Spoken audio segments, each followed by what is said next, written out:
तरीके से हम उसको नहीं हैंडल कर पाए।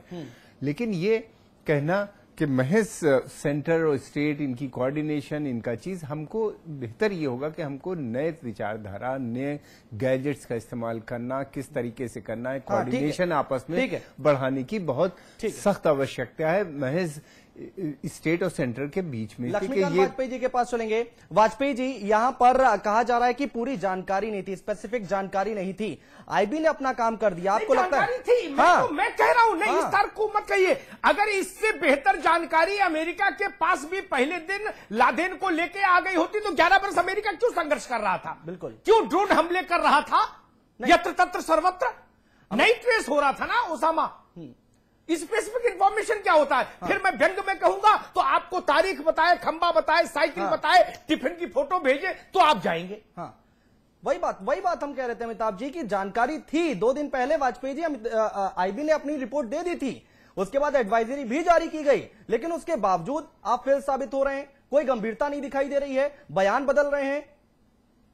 मेरा तो एक बिंदु है कि अगर स्पेसिफिक जानकारी नहीं थी तो हैदराबाद के पुलिस कमिश्नर दिन में दिलसुख नगर में करने क्या गए थे? मैंने वही सवाल उठाया। और अगर गए थे तो फिर वहां पर पुख्ता इंतजाम, सुरक्षा की व्यवस्था, पुलिस ड्यूटी की व्यवस्था, वहां पर किसी को इस प्रकार की घटना करने का साहस न जुटे, ऐसा प्रशासनिक इकबाल वहां पैदा करके क्यों नहीं आए थे? इस बात की जिम्मेदारी उनको लेनी पड़ेगी। एक कमिश्नर साहब पर भी सवाल उठता है कि साहब आप अनुराग मिश्रा नाम का नौजवान कमिश्नर वहां गया। मैं बहुत जिम्मेदारी से बोल रहा हूं, 1.5 घंटा उसने वहां बिताया। किस लिए गया? मैं फिर कह रहा हूं जो मैंने पहले कहा, पिकनिक करने नहीं गया था, स्पेसिफिक इनपुट था, इसलिए दिलसुख नगर गया। वरना हैदराबाद बहुत बड़ा है, छोटा तो इलाका थोड़ी नहीं हैदराबाद। बिल्कुल। वाजपेयी जी वहां पर 4 दिन से लक्ष्मीकांत वाजपेयी। अच्छा कहिए, अरुण जी कहिए। देखिए, मैं यहाँ पर आपको पहली बात तो जो अमिताभ जी कह रहे हैं बहुत सही कह रहे हैं। मैं चाह रहा हूं कि पहले हम इस डिबेट के अंदर ये तो समझ लें कि आतंकवाद में क्या रिक्वायरमेंट्स हैं। देखिए, यहाँ पे सबसे बड़ी बात क्या है कि कोई भी, जैसा अमिताभ जी कह रहे हैं, कहीं पर भी इंफॉर्मेशन स्पेसिफिक नहीं आती कि खंबे और टिफिन कैरियर कहाँ रखे हैं। देखिए, इंफॉर्मेशन आती है और जो हमारा केंद्र है, केंद्र क्या है? दिल्ली है, होम मिनिस्ट्री है, वहां पे उसकी उनके पास बहुत से सोर्सों से, आईटीबीपी से, बीएसएफ से, आर्मी से, हर जगह से इंफॉर्मेशन आ रही है।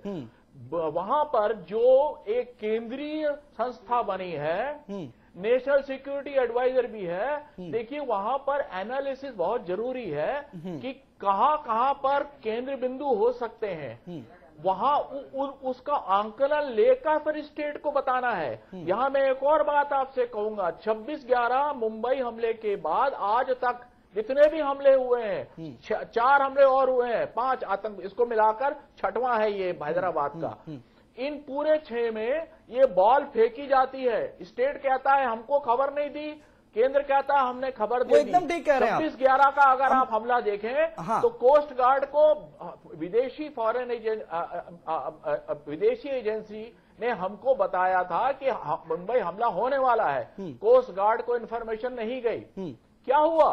किसकी जिम्मेवारी है? अमिताभ जी ने पॉइंट टच किया था, अकाउंटेबिलिटी कहां पर है? जब तक अकाउंटेबिलिटी आतंकवाद में आप फिक्स नहीं करेंगे, ये घटनाएं होती रहेंगी। और जिस दिन 2014 के बाद अमेरिकी सेना अफगानिस्तान से चली जाती है और सारे जिहादी वहां खाली हो जाते हैं, फिर आप देखिए यहाँ क्या होता है। ठीक है, खंडूरी जी अभी हमारे पास खंडूरी जी के पास चलते हैं। अरुण जी, उनकी भी बात सुन लेते हैं। खंडूरी जी, यहाँ पर आप सबकी बातें सुन रहे हैं। सरकार की तरफ से कहा जा रहा था जानकारी नहीं थी, जैसा कि खंडन किया अभी अमिताभ जी ने सारे तर्क के साथ। यहां पर आपको लगता है कि क्या पूरा का पूरा जो दोष है वो मर दिया जाना ठीक है एजेंसीज के ऊपर? अपनी जिम्मेदारी भी तो लेनी होगी ना।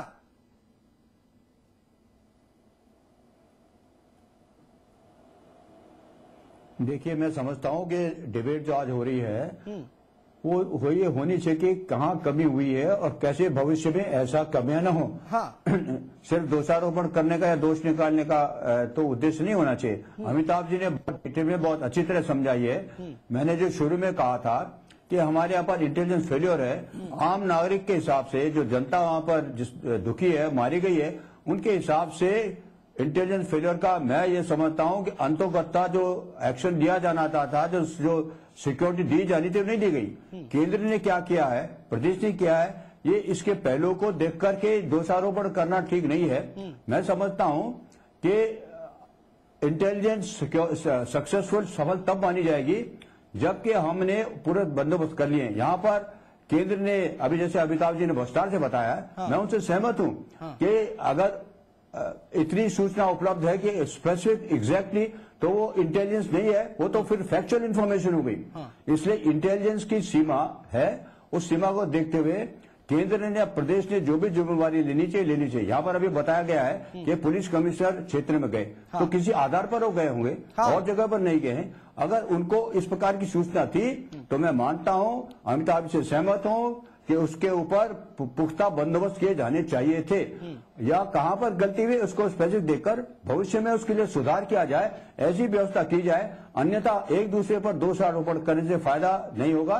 केंद्र दोषित है, प्रदेश दोषित है, इसके बारे में चर्चा करने से तब फायदा होगा जब हम उसके आधार पर भविष्य के लिए कोई अच्छा रास्ता निकाल सकें और आपस में दोषारोपण देना बंद करें, क्योंकि आम जनता जो मारी जा रही है उससे दोषारोपण से उनको कोई फायदा होने वाला नहीं है। और इसलिए इंटेलिजेंस का मतलब ही होता है कि जिस आधार पर आप सुरक्षा का व्यवस्था करें, पूरी की पूरी सूचना, वास्तविक सूचना कभी मिलेगी नहीं, मिल सकती नहीं है, और मेरे दृष्टिकोण में उसकी आवश्यकता भी नहीं है। बिल्कुल। एक बात मैं कहूंगा, खंडूरी जी बात से बिल्कुल सहमत हूं।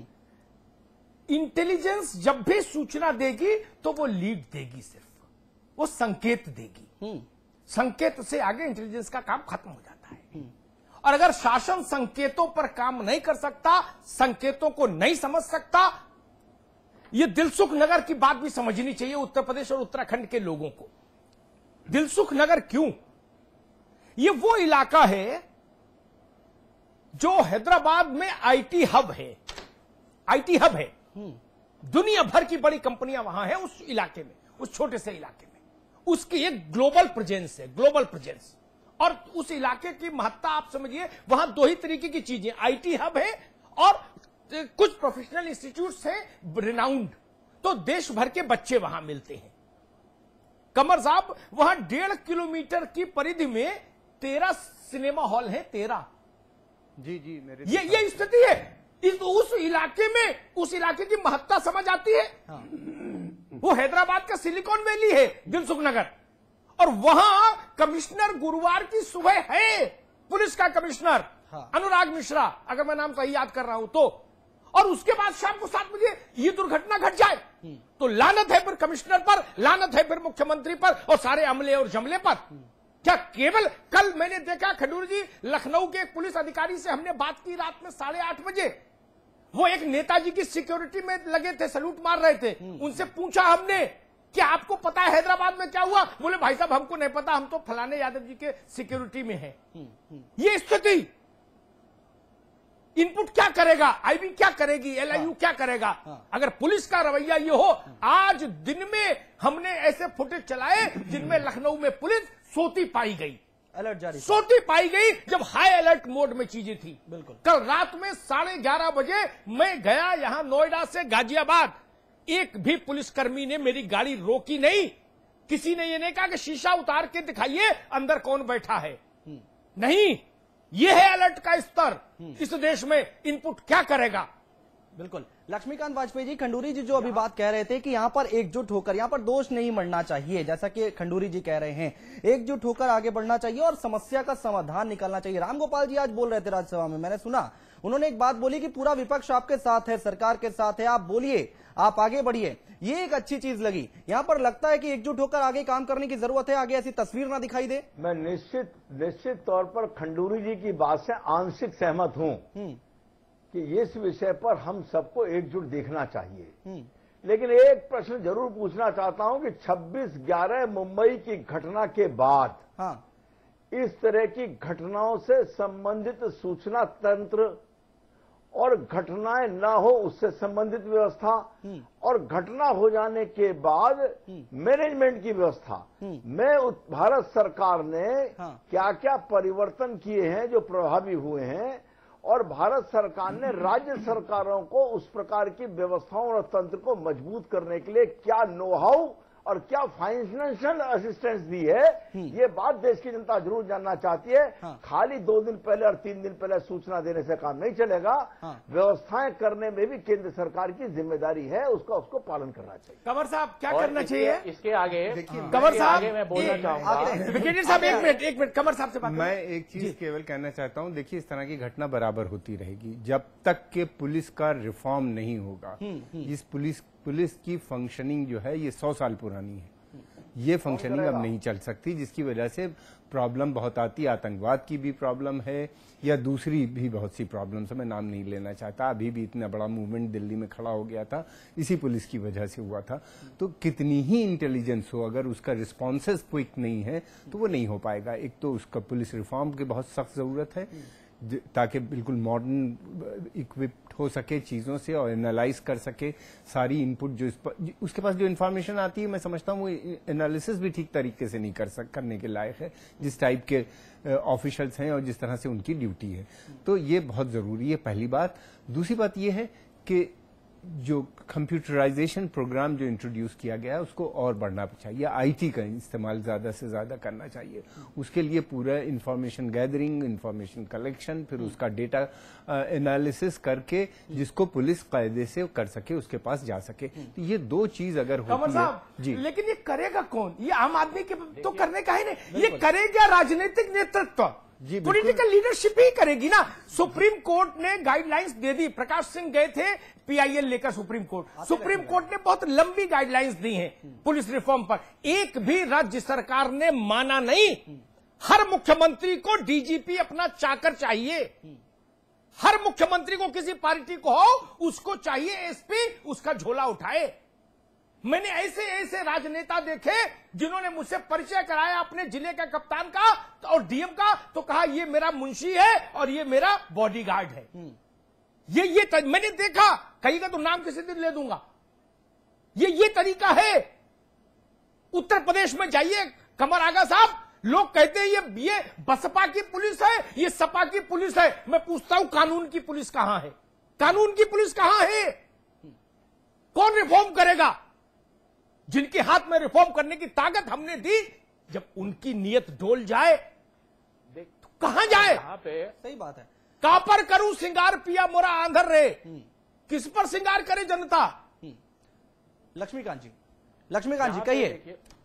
मेरा इतना कहना, मैं 89 से विधायक हूं।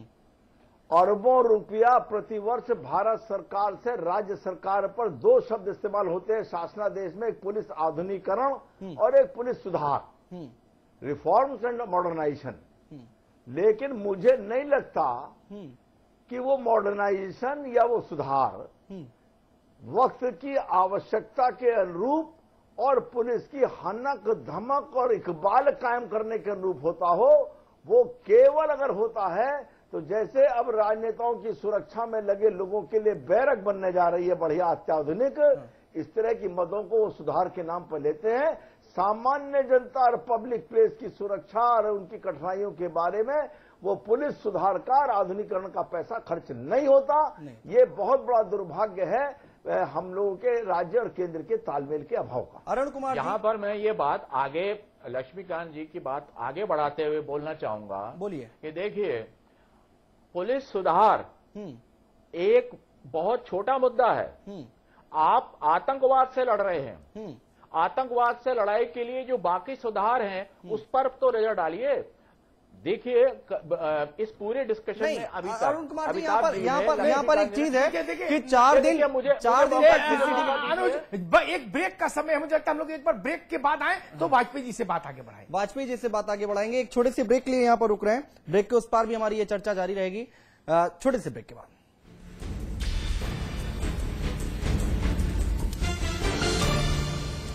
मैं चाहूंगा कि जब जब भी मेरा जन्म हो, वृंदावन की इसी पावन भूमि में हो। A unique project with world-class facilities just for you and your loved ones. Nalanda Laser Sanskar City. At Vrindavan.